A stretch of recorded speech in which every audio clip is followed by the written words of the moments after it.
Nicolas, depuis le début de la semaine, les débats sur la réforme des retraites sont particulièrement houleux à l'Assemblée. Les esclandres, les interruptions de séance se multiplient. Certains s'en offusquent et d'autres font remarquer que c'est pas très nouveau.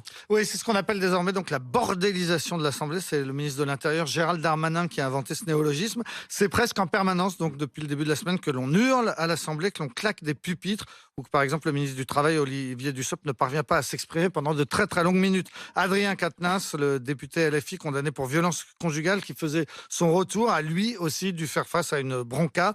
Une députée macroniste ulcérée a essayé de s'approcher de lui pour l'empêcher de parler. Elle n'était plus qu'à 1 mètre lorsque les huissiers sont intervenus pour s'interposer. Et ce n'était pas le seul incident. Oui, Marine Tondelier, la patronne des Verts, revendique que l'Assemblée puisse devenir une ZAD, je la cite, pour empêcher la réforme des retraites de passer. Sacha Houlier, député Renaissance, a lancé un député Rassemblement National. Il est temps que tu fermes ta grande gueule.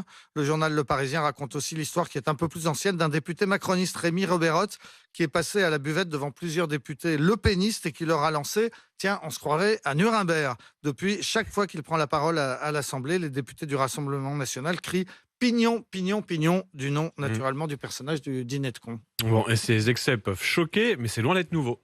Oui, c'est loin d'être nouveau. C'est un connaisseur qui l'explique. Jean-Louis Debré, l'ancien président de l'Assemblée, dans une interview à Libération, il rappelle que l'histoire de l'Assemblée déborde de débats houleux et parfois même de coups. On ne compte pas, dit-il, le nombre de fois où les huissiers ont dû intervenir pour protéger les ministres. Exemple, en juin 2006, le Premier ministre Dominique de Villepin traite François Hollande de lâche et ça a vraiment failli mal tourner. Les députés socialistes ont tenté de s'en prendre physiquement au Premier ministre.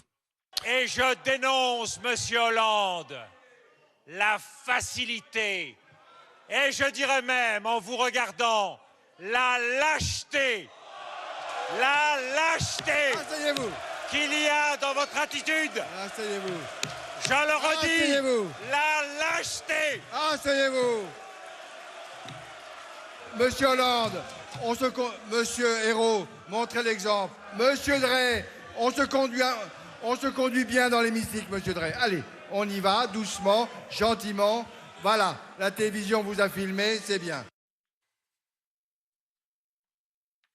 Voilà, et le président qu'on entend rétablir le calme, c'est bien sûr Jean-Louis Debré, qui estime donc que ce qui se passe en ce moment n'est pas nouveau. Il rappelle les débats sur la laïcité en 1905, les débats sur l'IVG en 1974, lorsque Simone Veil était victime à la fois de misogynie et d'antisémitisme. En 1936, un député d'extrême droite, André Valla, s'était adressé à Léon Blum en lui disant « Je ne voterai pas pour vous parce que vous vous appelez Blum.